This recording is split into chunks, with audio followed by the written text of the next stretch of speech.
ప్రస్తుతం నాతో పాటు టీవీఆర్కే మూర్తి గారు, అదేనండి విశ్వపతి గురువు గారు ఉన్నారు. వారితో మాట్లాడదాం.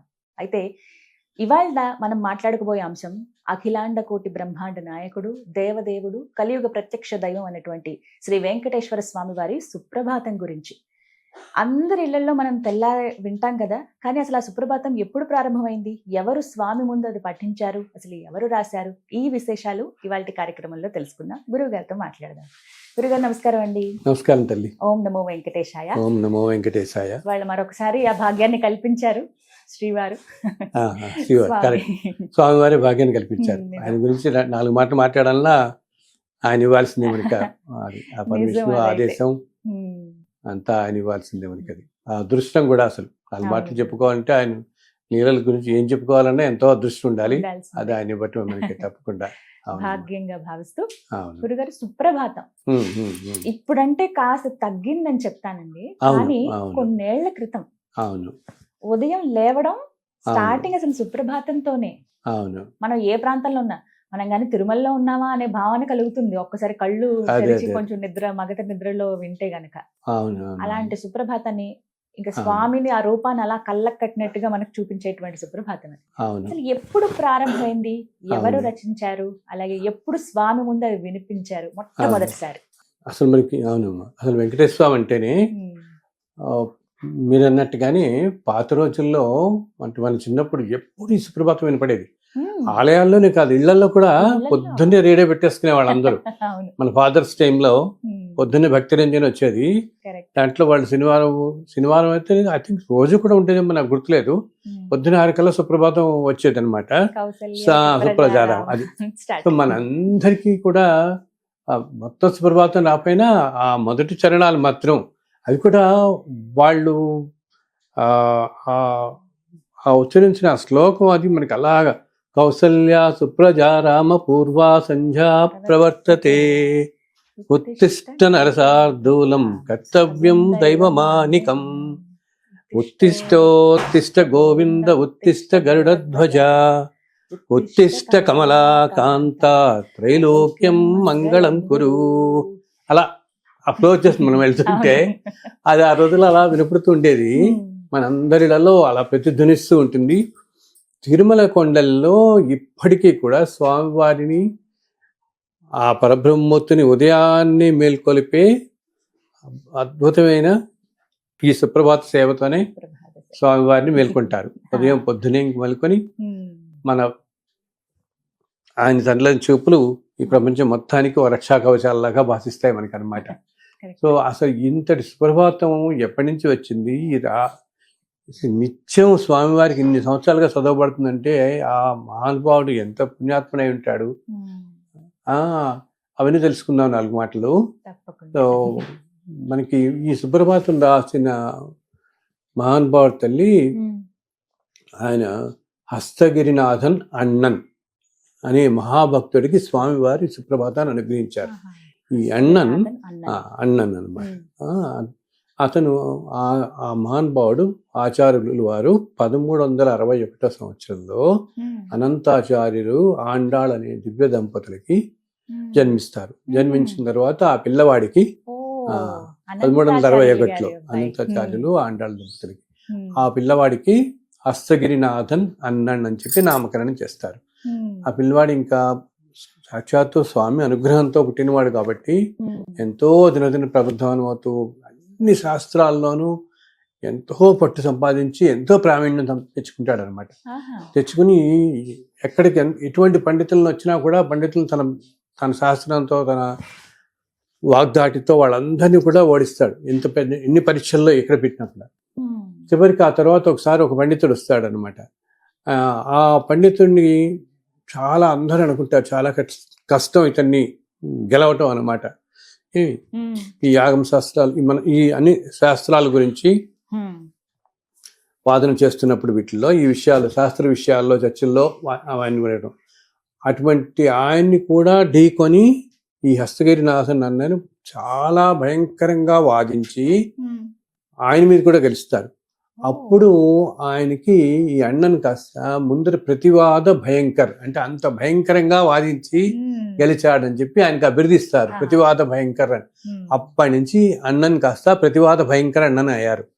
వాళ్ళ తరాలు వాళ్ళే మనకి పిబి అనే ఇంటి పేరుతో కనపడతారు. ప్రతివాద మన పిబి శ్రీనివాస్ గారు పాటలు పాడతారు కదా, ఆ తరాలు వాళ్ళు వీళ్ళందరూ, ఆ పై తరాలు వాళ్ళ వంశస్థులు అనమాట. ప్రతివాద భయంకర్ అన్నన్ అయ్యాడు.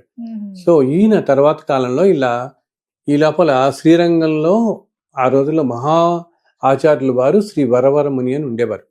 ఆ ఆచార్యులు వారి శిష్యగణంతో ఈ అన్నన్ కూడా వచ్చి చేస్తాడు.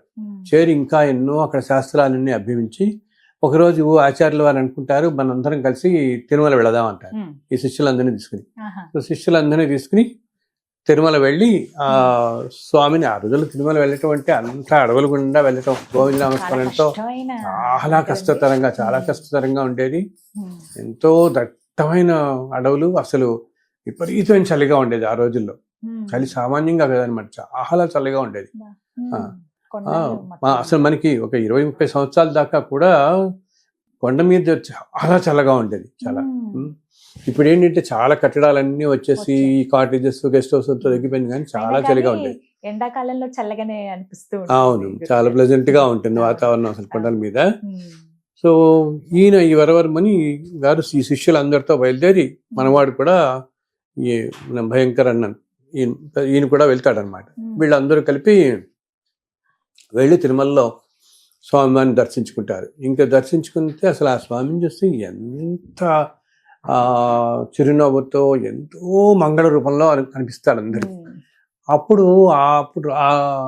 ఏంటంటే రోజు ప్రబంధ పఠనం జరుగుతూ ఉంటుంది. ఉదయం ఆ స్వామివారిని మెలుకొలపగానే ఉదయం రాత్రి పవళింపు సేవ తర్వాత ఆలయం తలుపులు వేసిన తర్వాత మళ్ళీ ఉదయం సుప్రభాత సేవతో స్వామిని మనకి దర్శనం మొదలవుతుంది కదా.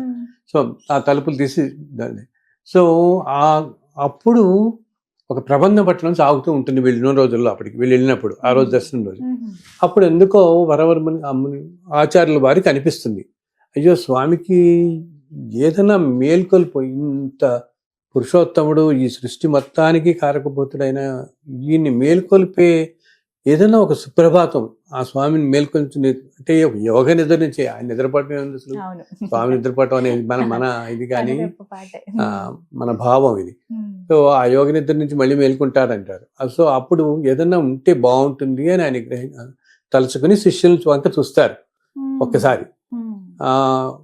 ఎవరైనా సుప్రభాతం అంటే స్వామిని మేల్కొల్పేలాగా ఏదైనా పాడమని చెప్పి అప్పుడు అందరూ ఆలోచిస్తుంటే వెంటనే మన అన్నన్ ఏంటంటే వెంటనే కౌసల్య సుప్రజ రామ అంటూ ఎత్తుకుంటాడు అప్పటికప్పుడు.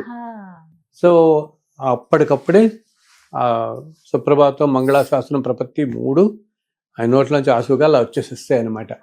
సో వెంటనే ఆ రోజు ఆ స్వామివారి దగ్గర నుంచి పూలమాలలోంచి ఒక 4 పూలు వచ్చి ఆయన మీద పడ్డాయని చెప్తారు. స్వామి కూడా చాలా సంతోషించారు అని. సో అప్పటి నుంచి ఇప్పటికీ కూడా ఆ సుప్రభాతమే పఠింపబడుతూ వస్తుంది ఆలయంలో నిత్యం. ఇన్నేళ్ల నుంచి కూడా స్వామివారిని మొట్టమొదటి మేల్కొలిపినప్పుడు అసలు మొట్టమొదటి ఆలయం తలుపులు తీయగానే ఈనాటికి కూడా స్వామి ఏం చేస్తారంటే ఆ రోజు కాలంలో కలియుగంలో మొట్టమొదటగా ఆయన దర్శనమిచ్చింది ఒక యాదవ బాలుడికి అన్నమాట. అందుకని ఆయన ఆ రోజు స్వామి అతనికి ఒక అనుగ్రహం చేస్తారు, ఎప్పుడు కలియుగాంతం వరకు కూడా మొట్టమొదటి ప్రథమ దర్శనం నీ వంశం వారికే ఇస్తానని. అందుకని ఈనాటికి కూడా ఉదయం ఆలయం తలుపులు తీయగానే మొట్టమొదటి వెళ్ళి ఆ యాదవ వంశంలో ఉన్న వాళ్ళు ఇప్పటి వాళ్ళు ఆ వంశం వాళ్ళే, ఆ వంశీకులే లోపలికి కాగడా తీసుకుని లోపలికి వెళ్ళి తలుపులు తీసేది మొట్టమొదటి వారే దర్శనం చేసుకుని వస్తారు. ఆ తర్వాత అర్చకులు ఆలయ అధికారులు వీళ్ళందరూ వెళ్తారు.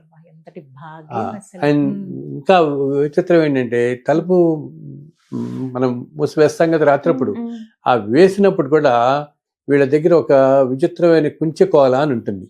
దాంతో ఏంటంటే ఈ తలుపుకి ఒక చిన్న రంధ్రం ఉంటుంది, ఈ రంధ్రంలోంచి ప్రెస్ చేసి వాళ్ళు లోపల గడిని బయట నుంచే వేస్తారు. వాళ్ళ దగ్గర తరతరాలుగా వస్తుంది. ఎన్నో అసలు ఇప్పటికీ అలాగే అసలు తిరుమల ఆలయంలో తల్లి ఎన్ని రకాల సంప్రదాయాలు, ఎన్ని రకాల విశేషాలు ఉన్నాయో అన్నమాట. ఇప్పటికీ కూడా ఆ కుంచుకోవాలని అని చెప్పి దాని ఆ చిన్న హోల్ నుంచి చేసి లోపలికి బయట నుంచి లోపలికి గడియబడుతుంది. సో ఇతను కూడా వెళ్ళి ఈ కుంచుకోవాల తీసుకుని దాన్ని తీస్తారు. లోపల గడిని తీయటం బయట నుంచి తీసి తలుపులు తీసుకుని ఫస్ట్ ఈ యాదవ భక్తుడే, ఈ యాదవ తరంలో వాళ్ళ తరాల్లో వస్తున్న ప్రస్తుతం ఉన్న వాళ్ళల్లో వాళ్ళ కుటుంబాల్లో ఎవరో ఒకరు వెళ్ళొచ్చు ఆ రోజు.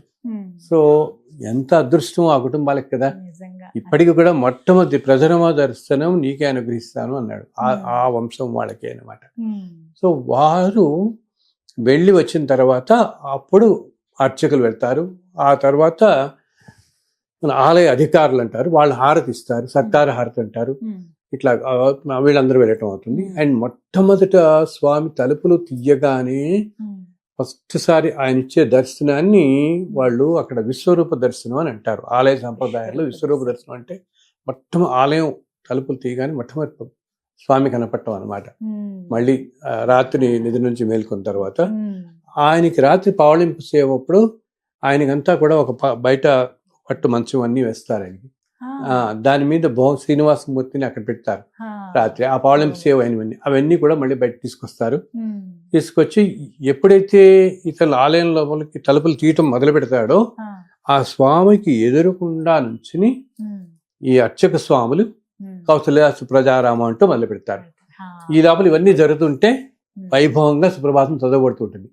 ఈ సుప్రభాతం తిరుమల కొండలంతా కూడా ప్రతిధ్వనిస్తూ ఉంటుంది అన్నమాట. ఆ సుప్రభాతంతోనే అసలు ఆయన మేల్కొంటాడు, జగత్తంతా మేల్కొంటుంది అని అంటాం.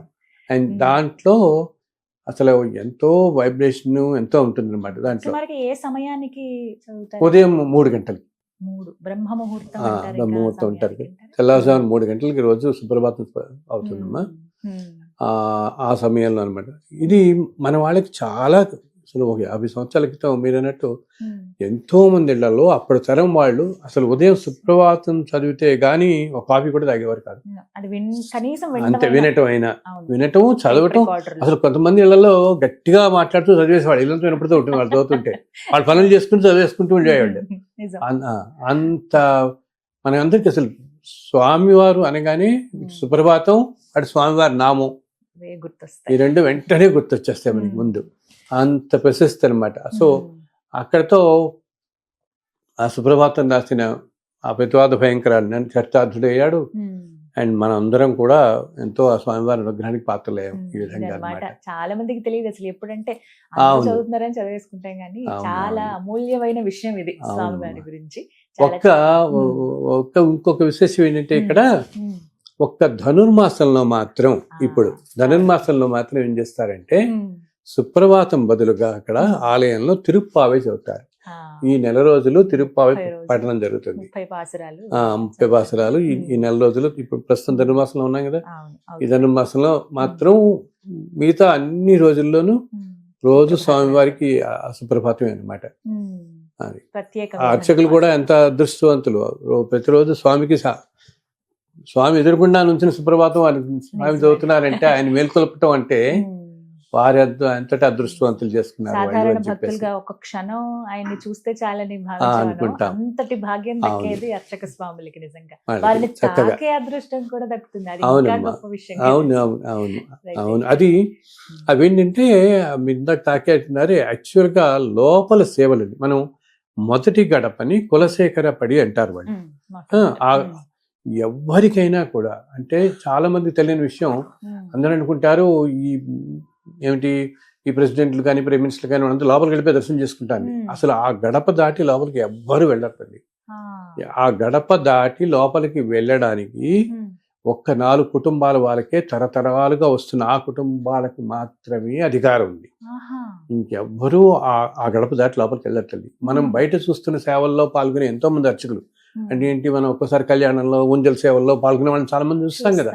ఈ అర్చకులు వీళ్ళందరూ కూడా వీళ్ళలో కూడా చాలా మంది బయట సేవల్లో ఉండేవారే గాని లోపల స్వామి లోపలికి వెళ్ళి ఇప్పుడు సుప్రభాత సేవ తర్వాత తోమాల అర్చన ఈ సేవలన్నీ జరుగుతాయి కదా మనకి రోజు ఉదయం ఉంటాయి కదా. అలాగే శుక్రవారం అభిషేకం జరగడం. అప్పుడు ఆలయం లోపలికి వెళ్తాం కదా అర్చకులు. ఈ అర్చకులు లోపలికి వెళ్ళేవారు మాత్రం ఈ 4 కుటుంబాల వారికి తరతరాలుగా స్వామి అనుగ్రహించింది ఆ కుటుంబాల వారిని. వారిలో ప్రస్తుత తరంలో ఉన్న వాళ్ళందరూ వాళ్ళు రోస్టర్ డ్యూటీస్ లా వేస్తారు వీళ్ళకి. మార్నింగ్ వీళ్ళు, తర్వాత వీళ్ళు, ఇట్లా ఈ తరాల్లో ఇప్పుడున్న పిల్లలు, ఈ ఆచార్యులు ఎవరైతే ఉన్నారో వారు మాత్రం లోపలికి వెళ్ళి స్వామికి, అంటే ఏంటి, అన్ని సపర్యలు చేయడానికి స్వామికి వీళ్ళకి మాత్రమే అధికారం ఉంది. చాలా మంది అనుకున్నారు ఏంటంటే బయట మనకు కనపడే వాళ్ళందరూ అని ఆర్ఏసీ మినిస్టర్లు వెళ్తారు లోపలికి అని. ఎవ్వరు ఆ కొలసేపర దాటి అడుగు లోపల పెట్టకండి. యువతల నుంచే దర్శనం చేసుకోవడం చెప్తే లోపలికి వెళ్ళి సాక్షాత్తు మూలమూర్తిని తాకే అధికారం అనేది ఆ 4 కుటుంబాల అర్చకులకి ఎంతో అదృష్టవంతులు. సో వారిలో కొంతమంది ఏం చెప్తారంటే, వాళ్ళు ఇలా తోమాలసేం అప్పుడు పూలని తీసి మళ్ళీ మారుస్తూ ఉంటారు కదా, అలా అప్పుడు కానీ అభిషేకం అప్పుడు కానీ పొరపాటున స్వామి రూపం గనక వీరి చేతికి తగిలితే శిలలాగా అనిపించదు, మాకు చాలా మెత్తగా ఉంటుంది అనిపిస్తుంది అని చెప్తారు. మెత్తగా మనిషి మానవుని తాగుతున్నట్టే ఉంటుంది. అండ్ అలాగే అసలు చేతుల మీద ఆ నరాలు కూడా మనకి అలా కనిపిస్తుంటాయట. నేను ఇంతకుముందు వాటిలో మనం చెప్పుకున్నామే, ఆయన ఏంటంటే ఇప్పుడు కాలం అంతా పాపభూయిష్టం అయిపోయి ప్రజలందరూ ధర్మం లేకుండా ఉన్నారు కాబట్టి మనకి శిలామూర్తిగా భ్రమింపజేస్తున్నాడు కానీ సాక్షాత్ స్వామి అలా నుంచుని ఉంటారు అంతే. నారాయణమూర్తి నుంచుని ఉంటారు. అందుకని ఇన్ని రకాలుగా ఇంతమందిని ఇంత అనుగ్రహం ఇస్తున్నారు. ఇంకా విశేషం, శుక్రవారం అప్పుడు అభిషేకం చేస్తారు కదా, శుక్రవారం అభిషేకం సమయంలో స్వామి వారికి ఉన్న ఆభరణాలన్నీ తొలగిస్తారు. ఒక్క శంఖం చక్రం మాత్రం ఎటువంటి పరిస్థితుల్లోనూ సడలించరు. వాళ్ళు సడలించడం అంటాం, సడలించరు, ఎప్పుడూ ఉంటాయి. శంఖ చక్రాలు మాత్రం ఎప్పుడు ఉంటాయి అనమాట. ఈ విగ్రహాలన్నీ తీసి ధోతి కట్టి అభిషేకం చేస్తారు. అది నిజరూప దర్శనం మనకి జరుగుతుంది ఆ రోజు. సో స్వామి ఏంటంటే 9 అడుగులు ఎత్తుంటారు. అందుకని అభిషేకం చేయించే అర్చక పురుషులు కూడా ఒక స్టూల్ వేసుకుని అర్చన చేస్తారు. అప్పుడుట గోరువెచ్చటి నీటితో చేస్తారు. సో అప్పుడు స్వామికి వాళ్ళు చెప్తారు ఏంటి, ఆ నుదుటి మీద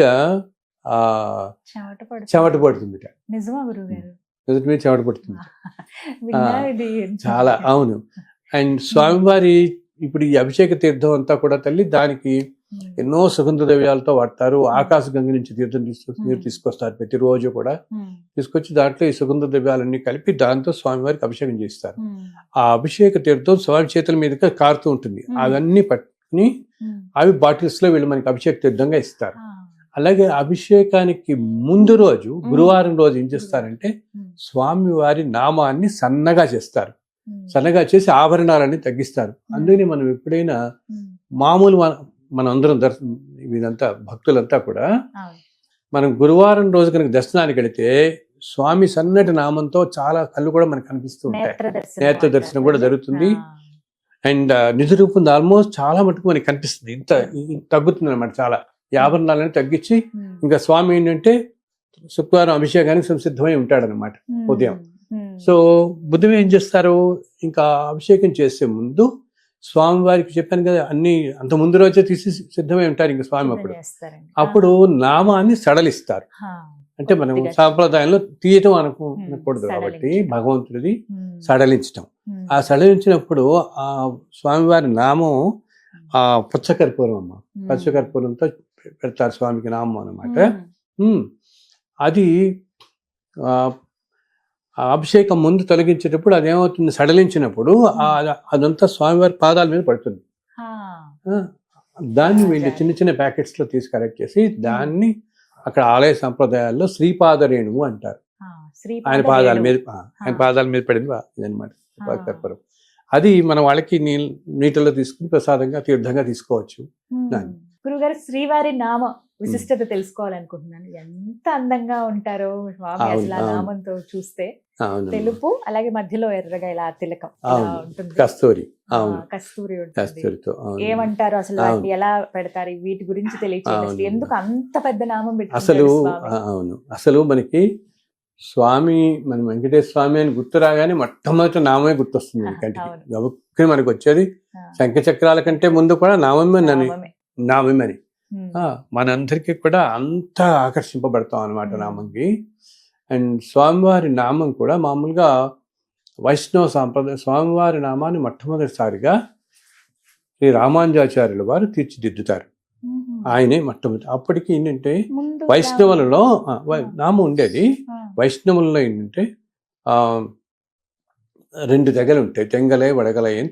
ఒక్కొక్క తెగలది కొద్దిగా డిఫరెంట్ గా ఉంటుంది ఈ నామం అన్నమాట, ఆకారం. సో స్వామివారి నామం మాత్రం 2 తెగలకి మధ్యస్థంగా ఉండేలాగా ఉంటుంది ఈ రూపం ఆయనది. అది ప్రతి శుక్రవారం రోజు, ఇందాక ఇప్పుడు అనుకున్నాం కదా మనం, అభిషేకం అయిన తర్వాత, స్వామివారికి అభిషేకం అంతా అయిన తర్వాత అప్పుడు స్వామివారికి నామాన్ని దిద్దుతారు. ఆ నామానికి వాళ్ళు వాడేది ఏంటంటే 16 తులాల పచ్చకర్పూరం. 16 తులాలు, చాలా పెద్దది, 16 తులాలు ఆయన భరించాడు. 16 తులాల పచ్చకర్పూరంతో దిద్దుతారని. అందుకని మనం చాలా మీ దగ్గరగా ఎప్పుడన్నా బ్రేక్ దర్శనం వీటిలో వెళ్ళినప్పుడు కొంచెం ముందు చూస్తే తెలుస్తుంది ఎంత పెద్దగా ఉంటుందో నామం అనమాట. 16 తులాల నాది ప్లస్ 1.5 తులాల కస్తూరి మధ్యలో, కస్తూరితో ఉంటుంది అనమాట. అది మళ్ళీ అలా పెట్టిన నామం మళ్ళీ వచ్చే గురువారం దాకా అలాగే ఉంటుంది, ఇంకా ముట్టుకోరు. మళ్ళీ శుక్రవారం రోజు అభిషేకం జరిగినప్పుడే ఆ నామాన్ని సడలించి మళ్ళీ పచ్చకర్పూరం మళ్ళీ కొత్తది పెడతారు. పచ్చకర్పూరం ఇలా ముద్దలాగా అతికిస్తారు. పచ్చకర్పూరం అంతా కూడా అద్దుతారు, ఆయన స్వామికి అద్దుతారు అన్నమాట. పచ్చకర్పూరాన్ని తీసి మొత్తం అద్ది, అది అయితే బ్రహ్మోత్సవాల సమయంలో మాత్రం దీనికంట రెట్టింపు వాడతారు. ఒక 3 వారాల పాటు, అంటే బ్రహ్మోత్సవాల ముందు వచ్చే శుక్రవారము, బ్రహ్మోత్సవాల సమయంలో, ఆ టైంలో శుక్రవారం వస్తుంది 10 రోజులు మనకి బ్రహ్మోత్సవాల్లో, ఆ శుక్రవారం రోజు, ఆ తర్వాత అయిపోయిన తర్వాత వచ్చే శుక్రవారం రోజు మామూలుగా వాడే వాటికంట రెట్టింపు వాడతారు. అంటే 32 తులాల డబల్ వాడతారు. 32 తులాల పచ్చకర్పూరంతోను అండ్ 3 తులాల కస్తూరితోను స్వామి నామాన్ని అలంకరించి ఉంటాడు ఆ 3 వారాలు. దాన్ని వాళ్ళు ఆలయ సాంప్రదాయాల్లో రెట్టింపు వారాలు అంటారు, రెట్ట వారాలు అంటారు. అంటే ఆ 3 వారాల్లోనూ స్వామి అంత ధరిస్తాడనమాట. అసలు ఏంటంటే తెలుపు నామం అంటేనే సత్వగుణాన్ని మనకి సంకేతం అన్నమాట. అంటే సత్వ రజోతమ గుణాలు అంటామే, వాటిల్లో మానవులందరూ కూడా సత్వగుణ ప్రధానులే ఉండాలి అని స్వామి తన నామం ద్వారా మనందరికీ కూడా చూపిస్తున్నాడు. ఆయన ఎప్పుడు సాత్వికంగా ఉండండి, పరుషంగా మాట్లాడదు అంటుంటాం కదా. సాత్విక గుణాలు కలిగి ఉండాలని మనందరినీ ప్రేరేపించడానికి ఆ నామమే సంకేతం అన్నమాట. స్వామివారి నామమునికి ఎంతో పవిత్రమైన నామం. అందుని మనకి చెప్పాను ఇందాక, ఎప్పుడు తలుచుకున్నా అసలుట స్వామిని ఎటువంటి కష్టాల్లో ఉన్నవాళ్ళైనా ఆ క్షణానికి వాళ్ళకి తలుచుకోవడానికి, మనకి ఏదైనా కష్టాల్లో ఏదో ఆపదో ఏదో వచ్చినప్పుడు నీకే స్తోత్రము ఏమీ గుర్తురావు, గబుక్కుని అసలు నోట్లోంచి మాట్లాడడానికి కూడా లేక, నీకు గోవిందా అనడానికి కూడా లేకపోయింది. అసలు గోవిందా అని ఒక్క పిలుపు ఆర్తితో పిలిస్తే ఆయన ఎక్కడో ముల్లోకాల్లో నేను ఎక్కడ ఉన్నా వచ్చి వాళ్తాను అంటాడు, మీ దగ్గరికి చెప్తా రక్షిస్తానని. మనం చూస్తాం చూడు, మనం ఒక్కోసారి అంటారు మనం ఏదో యాక్సిడెంట్ అయిపోతుంటే స్ప్లిట్ సెకండ్ లో మేము పక్కన తప్పించుకున్నామండి. ఆ స్వామి అలా మమ్మల్ని పక్కకి లాగేశాడు, పట్టుకుని చేపట్టుకుని మా కారు అలా జస్ట్ అలా వెళ్ళిపోయింది, తప్పించి ఒక్క సెకండ్. అవన్నీ ఏంటంటే ఆ స్వామి మహత్యాలు, నమ్ముకున్న వాళ్ళని అలా రక్షిస్తాడు. సో ఇలా అప్పుడు మనకేంటి, ఒక్కొక్కసారి ఆ క్షణంలో కంగారు మనకేం తోచకపోవచ్చు, ఏదో తలుచుకుందాను. నేను చాలా మందికి ఏంటి పెట్టి వాళ్ళందరికీ కూడా ఏదో సాయినామం, గోవిందనామం, రాఘవేంద్ర ఇలా తలుచుకుంటుంటారు కదా. ఇలా గబుక్కుని ఏదైనా ఒక ఆపద వచ్చి మనకి వచ్చినప్పుడు ఆ కంగారులో ఏ నామం తలుచుకోవడానికి గుర్తురానప్పుడు కూడా అని చెప్తారు గోవిందా అని అన్నది. అది కూడా మనకి లేనప్పుడు కేవలం స్వామివారి తిరునామాన్ని మనస్సులో ఒక్క తలిస్తే చాలుట, క్షణంలో వచ్చి ఆయన వాళ్తాట. అంత రక్షిస్తుంది శ్రీవారి నామం అని అంటారు. అంత వైభవం, అంత విశిష్టత, అంత శక్తి కలదన్నమాట స్వామివారి నామం. అందుకని చెప్పాను ఇందాక, ఆ స్వామివారి పాదాల మీద పాదరేయడం, ఆ తీర్థాన్ని కనుక సేవిస్తే ఎటువంటి రోగాలైనా హరిస్తాయి అని చెప్పి ఆయన మన అనవాచార్య కీర్తనలో కూడా ఒకటంట, ఒక చోట వస్తుంది ఈ శ్రీపాదరేణువు గురించి. స్వామి తీర్థంపై సకల రోగాలకు అని చెప్పి ఒక కీర్తన కూడా వస్తుంది అనమాట శ్రీపాదరేణువు గురించి. అంతో ప్రాముఖ్యత అనమాట. అందుకని చెప్పాను, ఎటువంటి ఏంటిట మనస్సులో ఉన్న ఎటువంటి అశాంతి అయినా, ఎటువంటి మానసిక అలజడైనా స్వామి నామాన్ని ఒక్క క్షణం పాటు మనసులో మనం తలుచుకుంటే అన్నీ తొలగిపోతాయి అంటారు. అంతట శక్తివంతమైంది స్వామివారి నామం అన్నమాట, తిరునామం. తిరునామా అక్కడ తలుచుకున్నా చాలా, ఎక్కడన్నా మనం బయట చూసినా కూడా గురువు గారు శంకు చక్రాలు, తిరునామాలు ఈ మూడు ఉంటాయి, ఉన్నా లేకపోయినా స్వామిది అవి మాత్రం ఖచ్చితంగా ఉంటాయి. అది తలుచుకుంటేనే చాలా అంత విశిష్టత ఉంది, అంత విశిష్టత ఉంది. అసలు తల్లి పూర్వకాలంలో నామం ఇంత వెడల్పుగా ఉండేది కాదు, కొంచెం సన్నగా ఉండేది. నీకు అందుకనే మొట్టమొదటి రోజుల్లో, ఆ రోజుల్లో క్యాలెండర్స్ కనుక మనం చూస్తే నామం కొంచెం సన్నగా ఉంటుంది. ఆ తర్వాత కాలంలో ఎప్పుడో కొంచెం వెడల్పుగా చేయడం అయింది ఆ నామం. అది ఎప్పుడు అయిందో తెలియదు. ఆ తర్వాత కాలంలో ఒకళ్ళిద్దరు అధికారులు ఎందుకంటే మనకి నామం అంత పెద్దగా, ఇప్పుడు చెప్పానుగా 16 తులాల కర్పూరంతో నామం అంటే మనకి కళ్ళు, స్వామివారి నేత్ర దర్శనం సామాన్యంగా జరగదు. అసలు మామూలు వాళ్ళందరికీ ఏంటి, మహాలకు దర్శనంలో 1 సెకండ్ జరుగుతుంది. ఎక్కడో దూరం నుంచి అలా మెరిసిపోయినట్టు అంతే. అన్ని ఆభరణాలతో అలా ఉండి మనకి ఆ నామం కనపడుతుంది చెప్తే అసలు ఏమి శంఖచక్రాలు ఏమి కనపడవు. ఆ నామం కనపడి ఇలా వచ్చేస్తాం మనం, వెళ్ళిపోతాం అంతే. అసలు స్ప్లిట్ సెకండ్ అనమాట. సో ఆ మధ్యలో కొంతమంది ఆలయ అధికారులు ప్రయత్నించారట, ఏంటి నామం కొంచెం తగ్గిద్దామని. అయితే అలా తగ్గిద్దాం అనుకున్న వల్ల ఏదో అవాంతరాలు ఆ రోజు రావటం, వెంటనే మామూలుగా పెట్టేయటం ఆ వారం తర్వాత వారం నుంచి. ఇంక దానికి ఎవరు ధైర్యం చేయలేదు. ఇప్పటికీ కూడా ఆ నామం అంత వెడల్పుగా ఆ విధంగా అట్లాగే ఉంటుంది. ఒక్క చెప్పాను, గురువారం మాత్రం కొంచెం సన్నగా ఉంటుంది అన్నమాట. ఎందుకు, అభిషేకానికి కాబట్టి కొద్దిగా సన్నగా చేస్తారు నామాన్ని. ఆ రోజు మనకి నేత్ర దర్శనం జరుగుతుంది. అండ్ అక్కడ తిరుమల కొండల మీద ఏంటంటే ఒక చిన్న సాంప్రదాయం అను, వాళ్ళు అనుకునేది ఏమిటంటే అక్కడంతా కూడా స్వామి గురువారం నాడు కళ్ళు తెరిచి చూస్తాడు కాబట్టి అక్కడ షాపుల్లో ఉండేవాళ్ళు ఎవ్వరు కూడా అన్యాయంగా ఉండట ఆ రోజు మాత్రం. అందరు చెప్పుకుంటారు అలా స్వామి ఆ రోజు మాత్రం కళ్ళు తెరిచి చూస్తారు కాబట్టి ఏంటి, వచ్చే వాళ్ళందరూ మోసం చేయడం కానీ ఇటువంటివి ఏమీ కూడా కొండ మీద జరగవు అని చెప్పి చెప్తారు వాళ్ళు. అటువంటిది అదొక ఉందని చెప్పి వింటుంటాం మనం. సో స్వామివారి నామానికి అంత ప్రాశస్త్యం ఉందన్నమాట. అలా ధరించి ఉంటారు ఆయన మనకి ఇప్పుడు కూడా. చాలా చక్కగా వివరించారండి ఆ తిరునామాల వైభవం ఏమిటి, అసలు ఎందుకు ఈ విధంగా స్వామి పెట్టుకుంటారు. ఇప్పుడు వెళ్ళినప్పుడల్లా ఖచ్చితంగా మీరు చెప్పిన మాటలు గుర్తొస్తాయి నాకు. అలా ఇప్పుడు కళ్ళు మూసుకున్నా అవే గుర్తొస్తుంది, అలా స్మరించుకున్నా చాలా ఆయన చక్కగా వివరించారు. అవును, అసలు మనకేంటంటే తిరుమల ఆలయంలోది ఇప్పుడు స్వామివారికి పచ్చకర్పూరం పెడతారని చెప్పాను కదా, అవన్నీ కూడా తర్వాత ఇలా నైవేద్య ప్రసాదంలాగా ఇస్తారు చాలా మంది, శ్రీపాద అని. మనకి అక్కడిది దొరకటం అనేది మామూలు వాళ్ళందరికీ అసాధ్యం, ఏదో ఏపీలకి వాళ్ళకి తప్పితే. అందుకని మనలాంటి వాళ్ళకి ఏంటి, సామాన్యులకి మీరు దగ్గరలో ఎక్కడ వైష్ణవ ఆలయాల్లో అయినా కూడా స్వామి పెట్టింది తీసుకోండి. ఇంకా స్వామివారికి ఉపయోగించిన నామానికి ఉపయోగించిన పచ్చకర్పూరం ఎంతో శక్తివంతమైనది అవుతుంది అనమాట. సో మనకి దగ్గర ఆలయాల్లో ఎక్కడ ఇస్తున్నారు, చాలా మధ్య ఆలయాల్లో నేను చూస్తున్నాను, చాలా చోట్ల శుక్రవారం వాళ్ళు మారుస్తారు, అభిషేకం చేసి మారుస్తున్నారు. అది మామూలు భక్తులందరికీ కూడా వాళ్ళు పంచుతున్నారు, చిన్న చిన్న ప్యాకెట్స్ లో పంచుకుంటారు. అది మనం తీర్థంలా తీసుకుంటే అన్ని రోగాలు నశిస్తాయి. ఎందుకంటే స్వామికే నుదుటి మీద ఉన్నది కదా, ఆయనకి వారం రోజుల పాటు స్వామితో ఉన్నది కాబట్టి దానికి ఎంతో పవిత్రత, శక్తి చేకూరుతుంది అనమాట. దానికి బాధపడక్కర్లేదు, అయ్యో మనకి అక్కడికి లభించటం లేదు అని బాధపడక్కర్లేదు. తిరుపతిలో మనకి టికెట్ కౌంటర్ దగ్గర లేకపోతే లేదు, ఎక్కడ దొరకదు, ఎక్కడ దొరకదు. అది మహాప్రసాదం అని అంటారు, ప్యాకెట్స్ అని చిన్నవి.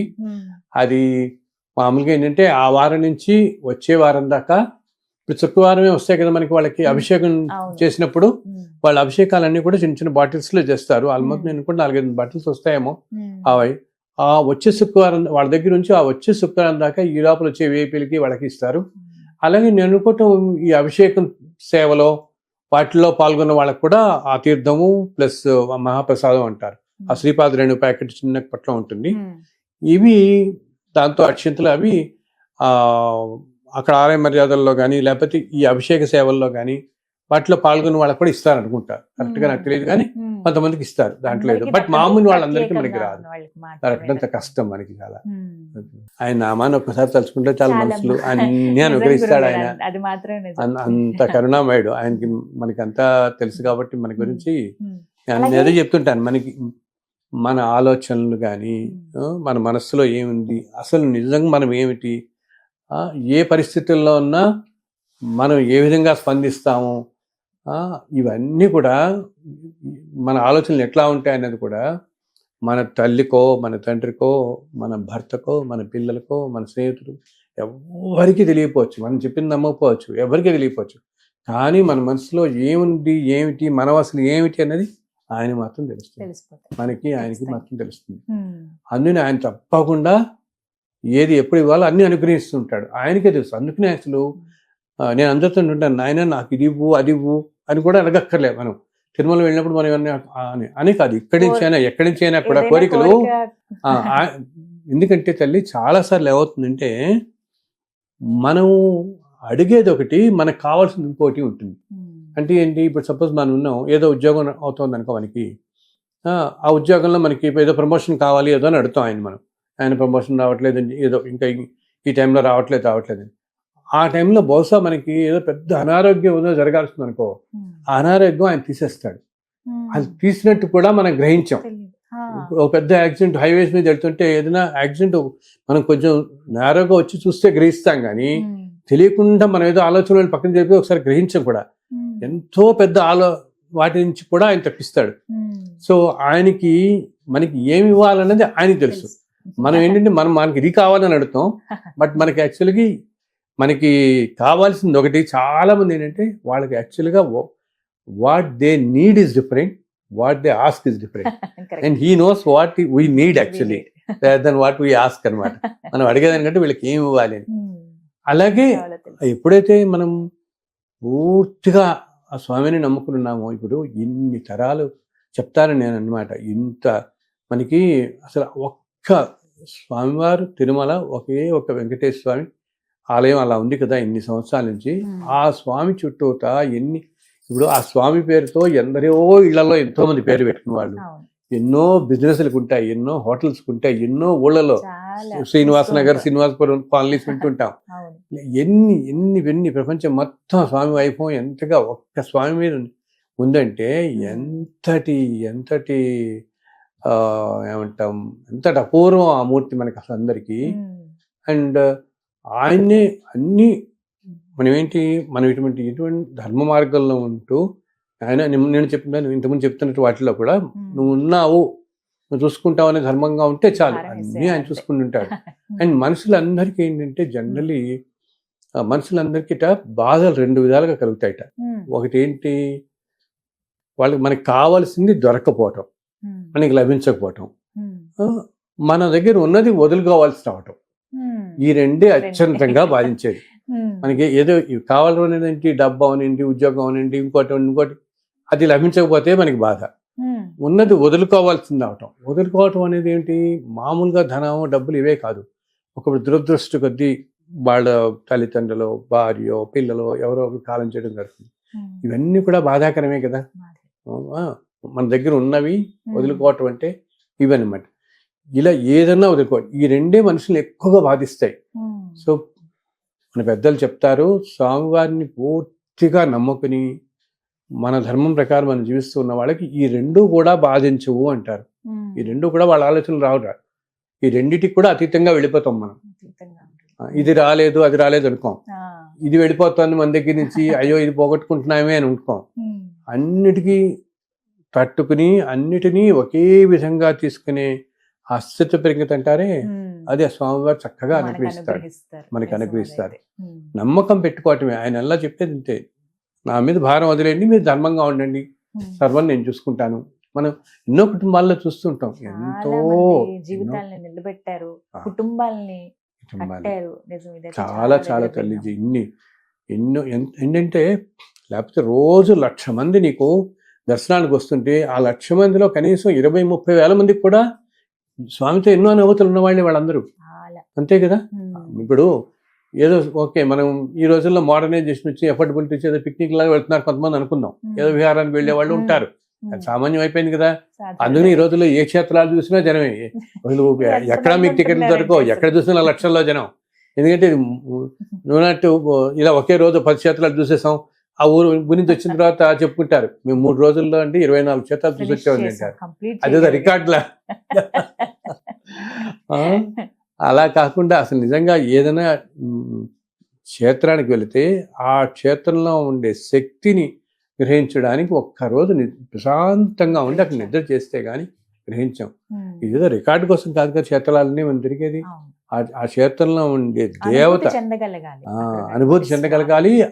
ఆ శక్తి మనలోకి వస్తుంది అప్పుడే, మన శరీరాల్లో కూడా ప్రయాణించి ఏదైనా రుగ్మతలు ఉన్నా ఏమన్నా మన మనస్సు కూడా సక్రమ మార్గంలో వెళ్ళి ఇవన్నీ అవ్వాలంటే ఒకరోజు ప్రశాంతంగా ఉంటే అది రిసీవ్ చేసుకోగలుగుతాం మనం.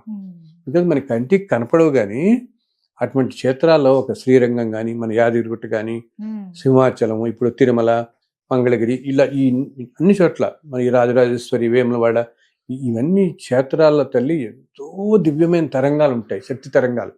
బికాస్ అక్కడ కొలువే ఉన్న మూర్తులు ఎప్పటి నుంచో నేను ఇందా చెప్పాను, సిద్ధుల చేత ప్రతిష్ఠింపమని వాళ్ళు స్వయం వ్యక్తంగా వచ్చిన వారు ఉండటంతో ఆ క్షేత్రాలు ఎంతో శక్తివంతమయ్యి ఎన్నో తరంగాలు ఉంటాయి.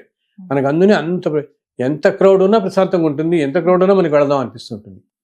సో అటువంటి క్షేత్రాలకు వెళ్ళినప్పుడు మనం ఏంటంటే అది ఆస్వాదించగలగాలి, అది తీసుకోవాలి, మనం కూడా రిసీవ్ చేసుకుంటే దానివల్ల మన శరీరం, మనస్సు రెండు పరిశుద్ధం అవుతాయి. అందుకని పాత రోజుల్లో తీర్థయాత్రలను చేసేవాళ్ళు, వెళ్ళాలని తీర్థయాత్రలు నియమం పెట్టుకుని వెళ్ళేవాళ్ళు. సో అది తిరుమలకి మనకి రోజు 1,00,000 మంది వస్తున్నారు, ఎక్కడెక్కడ దేశాల నుంచో ఎన్నెన్నో కష్టాలు పడి. అసలు ఎందుకు తల్లి, నాకు తెలిసి ఎంతో మంది ప్రతి నెల వెళ్ళేవాళ్ళు ఉన్నారు. ప్రతి నెల వెళ్ళి దర్శనం చేసుకునే వాళ్ళని ఎంతో మంది నెల తిరుపతి వెళ్తున్నాం అని చెప్తారు. ఇంకొక విషయం ఏంటంటే, తిరుపతిలో ఉండే వాళ్ళు ఎవరైతే కొండ కింద ఉంటారో వాళ్ళ కన్నా కూడా మిగతా ఊర్ల నుంచి ఖచ్చితంగా నెల తిరిగిందా దర్శనం చేసుకోవాలని వాళ్ళు చాలా మందిని చూస్తాం. చాలా మంది, ఎంతమంది వింటున్నాను. అలాగే నడిచెక్కటం కూడా ఏంటి ఈ మధ్య నాకు ఒకరు కనపడ్డారు, 108 సార్లు నడిచెక్కాడు అతను. ఇప్పుడు 108 సార్లు, ఎంత అదృష్టం. అది అన్నిసార్లు అంత దర్శనం ఇచ్చాడంటే ఆ మహానుభావుడు ఏ జన్మలో ఎంత భక్తుడో. అలాగే ఆ మధ్య నాకు ఇంకొకళ్ళు ఎవరు పరిచయం అయ్యారు, శ్రీకాకుళంలో ఉంటాడు, మహంతి శ్రీనివాస్ అని. అంటే భగవంతుడు ఎవరెవరికి ఎలా ప్రేరేపిస్తాడో అనమాట. ఇప్పుడు మనం వెంకటేశ్వర వ్రతకల్పం రాసాం, ఇంతమంది జనాల జీవితాలు బాగుపడుతున్నాయి. అలాగే అతనికి ఏమిటి ఒకరోజు ఎప్పుడో అనిపించిందిట, మనం ఎప్పుడు వెళ్ళి దర్శనం చేసుకొస్తూ వస్తున్నాము, అలా కాదు నడిచెక్కాలి. అసలు ఈ కొండని నడిచెక్కటంలో ఉండే విశిష్టత కానీ దానివల్ల ఉండే ఎన్నో విశేషాలు ఉన్నాయి కొండ నడిచెక్కటంలో. అసలు అవన్నీ మనం అందరికీ చెప్పాలని అతనేంటి నలుగురిని ప్రేరేపించడం, అతను ఎక్కడం మొదలుపెట్టాడు. వీలున్నంత కాలం నేను ఎక్కుదాను అనుకుని చెప్పి తల్లి గత 10 సంవత్సరాల్లో అనుకుంటా ఇప్పటికీ 360 సార్లు ఎత్తెక్కాడు. 360 సార్లు. అది కూడా ఏంటి, ప్రతి నెల ప్రతి నెల ఏం చేసుకుంటాడు, ఒక 4 రోజులకి ప్రతి నెల వాడు శ్రీకాకుళం నుంచి రిజర్వ్ చేయించేసుకుంటాడు. అతను సామాన్యుని, ఏదో పెద్ద ధనవంతుడు కూడా కాదు, అతను సామాన్యుని కుటుంబీకుడు. బట్ స్వామితో ఏ జన్మలో ఏ బంధం ఉందో అలా లాగేసుకుంటున్నాడు దగ్గరికి. ప్రతి నెల 20-21 తేదీలు అనుకుంటా, ఏదో తాను ఒక 4 రోజులు వెళ్ళి నడిచెక్కేస్తాడమ్మా, బస్సులో దిగిపోతాడు, 2వ రోజు మళ్ళీ నడిచెక్కుతాడు. అలా ఉన్న 4 రోజులు నడిచెక్కేస్తాడు. ఒక్కోసారి అలిపి నుంచి, ఒక్కోసారి ఇటు నుంచి పెడతాడు. ఇంకా విశేషం ఏంటంటే, అంటే ఎవరెవరికి ఆయన ఏమనుగ్రహిస్తున్నాడో, ఎవరెవరిని ఎలా ఆకట్టుకుంటున్నాడు అనేది చూడు. ఒక్కొక్క రోజుట 2 సార్లు నడిచెక్కాట. నడిచెక్కడం, బస్సులో దిగడం, మళ్ళీ నడిచెక్కడం. అలా 2 సార్లు నడిచెక్కిన సార్లు కూడా ఏదో నిన్న నాకు పెడుతుంటాడు అప్పుడప్పుడు ఫోటోలు, వెళ్ళేపడాలు పెడతారు. 34 సార్లు ఎక్కానండి. ఇలా ఏంటి, రోజులో 2 సార్లు నడిచెక్కడం, రోజులో 3 సార్లు కూడా ఎక్కిన రోజులు ఉన్నాయి. ఆ 7-8 సార్లు ఎంతో ఎక్కి దిగి 3 సార్లు.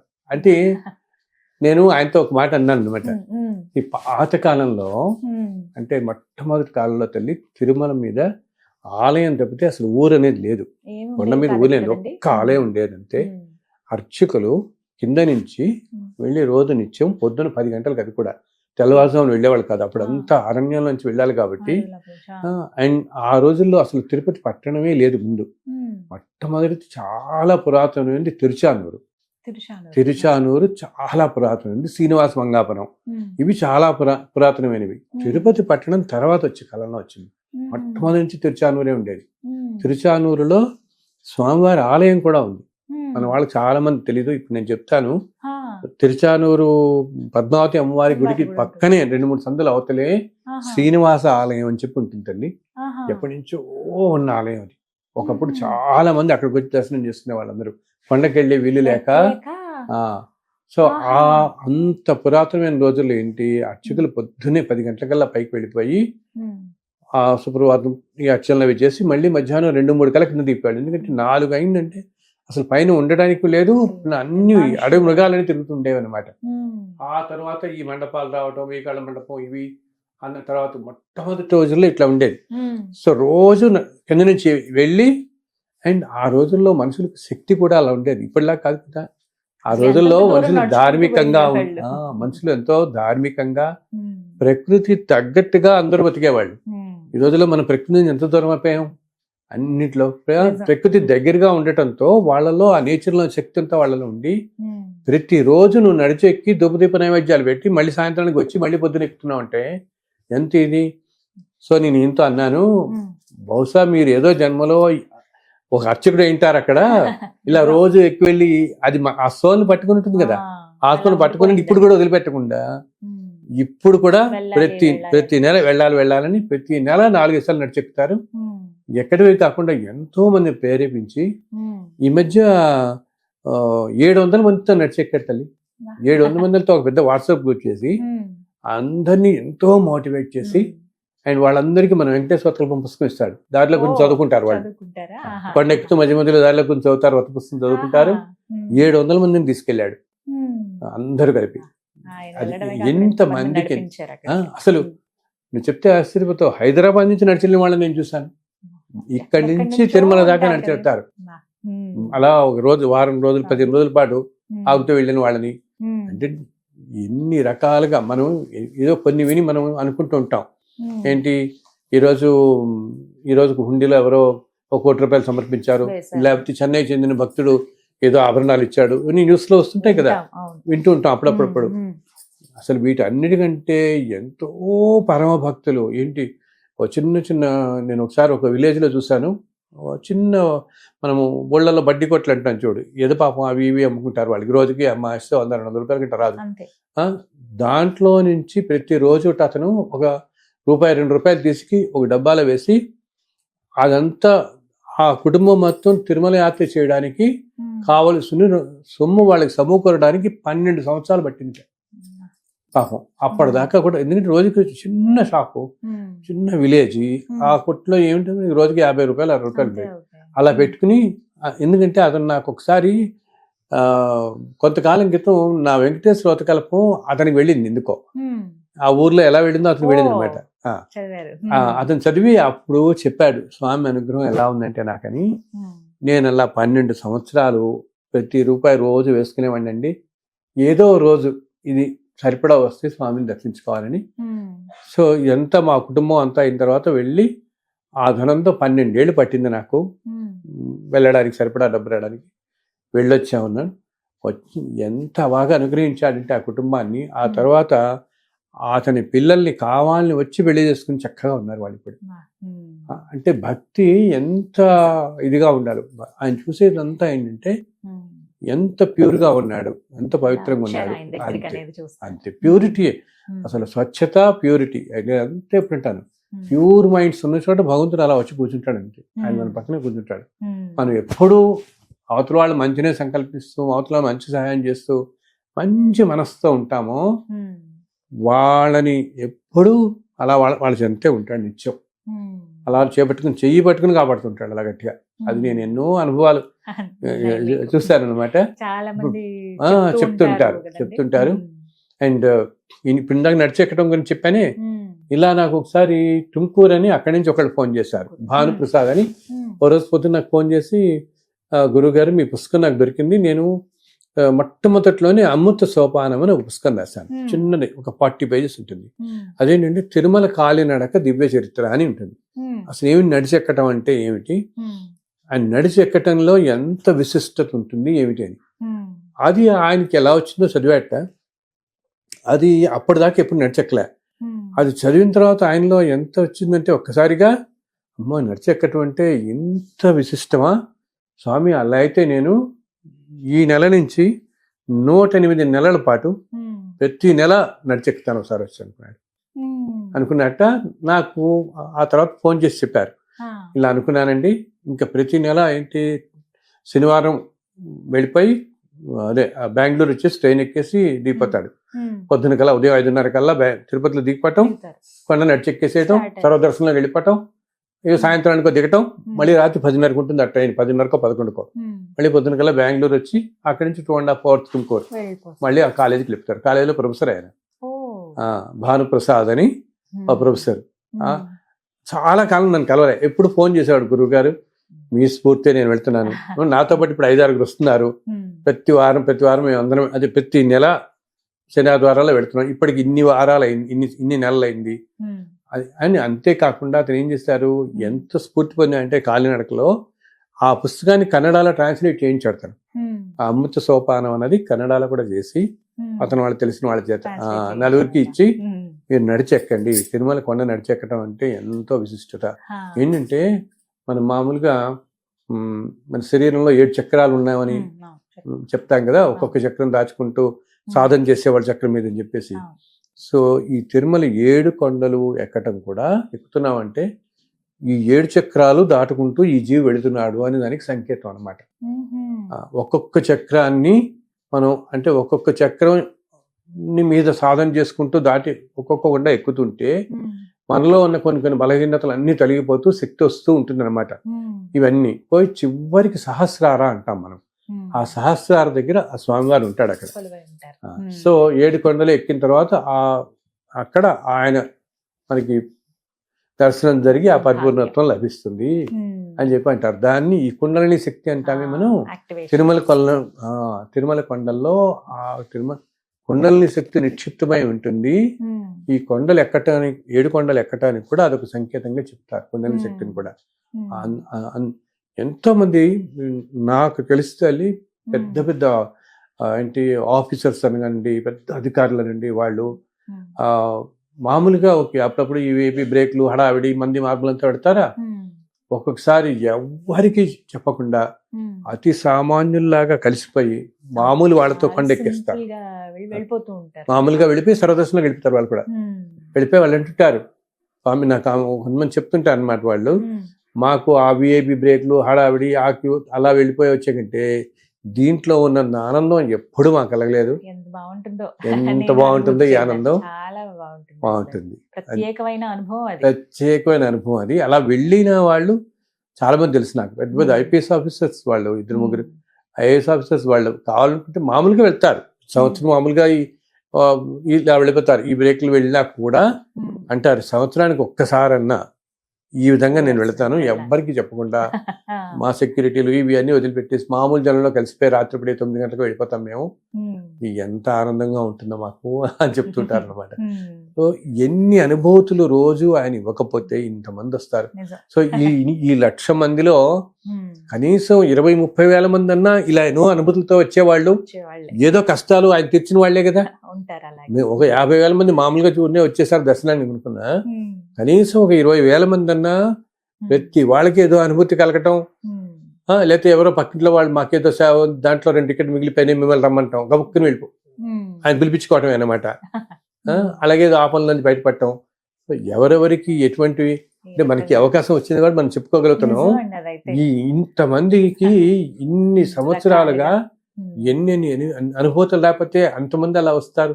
అన్ని కష్టాలు కోర్చి కదా వాళ్ళు అనుభూతి చెందిన వాళ్ళే ఎప్పటికప్పుడు. మళ్ళీ రేపొద్దున మళ్ళీ ఇంకో 1,00,000 మంది వస్తారు, మళ్ళీ ఎల్లుండి ఇలాగ సంవత్సరాల తరబడి ఇలా వస్తున్నారు.